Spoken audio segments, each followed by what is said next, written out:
एक समय की बात है। काशी में कई वर्ष साथ रहकर दो पंडितों ने धर्म और शास्त्रों का अध्ययन किया। शिक्षा पूरी होने के बाद दोनों विद्वान अपने अपने गांव की ओर चल पड़े। तब यातायात के साधन न तो थे नहीं।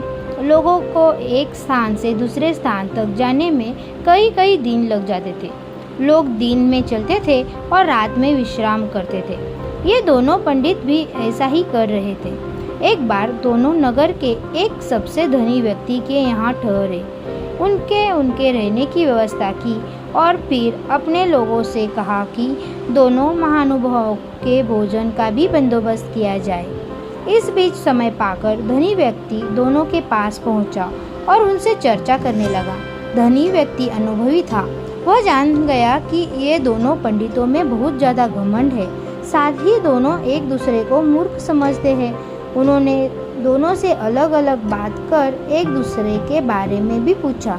जो जवाब मिले वो धनी व्यक्ति को दुखी कर गए। उसने मन में विचार किया कि ये दोनों काशी जैसे जगह पर वर्षों अध्ययन करके आए हैं, लेकिन एक दूसरे का सम्मान करना नहीं सीखा। बहरहाल भोजन का समय हो गया था। धनी व्यक्ति ने दोनों को बड़े आदरपूर्वक भोजन कक्ष में बुलाया।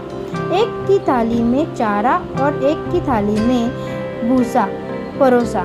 यह देखकर दोनों पंडित आग बबूल हो गए।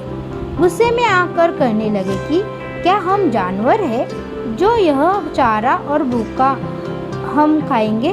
धनी होकर तुम हमारा अपमान कर रहे हो। यह लक्ष्मी द्वारा सरस्वती का अपमान है। इस पर उन्होंने बड़ी ही शांति से जवाब दिया। एक को थाली में चारा और दूसरे को भूसा परोसा गया है। इसमें मेरा कोई कसूर नहीं है। जब मैंने आपसे एक के दूसरे के बारे में पूछा था तो उसने कहा था कि वह तो बैल है। वही दूसरे से पहले के बारे में पूछा था तो उसने कहा था कि वह गधा है। आप दोनों ने ही एक दूसरे को बैल और गधा बताया, तो मैंने उसी हिसाब से चारा और भूखा थाली में परोस दिया। इतना सुनते ही दोनों ज्ञानियों की आंखें खुल गई। उन्हें अपनी गलती का एहसास हो गया था। उन्होंने उनसे क्षमा मांगी। एक दूसरे के प्रति ऐसी सोच रखने के लिए खेद भी जताया। सीख, व्यक्ति में कितना भी ज्ञान आ जाए उसे घमंड नहीं करना चाहिए। साथ ही दूसरे के प्रति बुरे भाव नहीं रखना चाहिए। Thank you.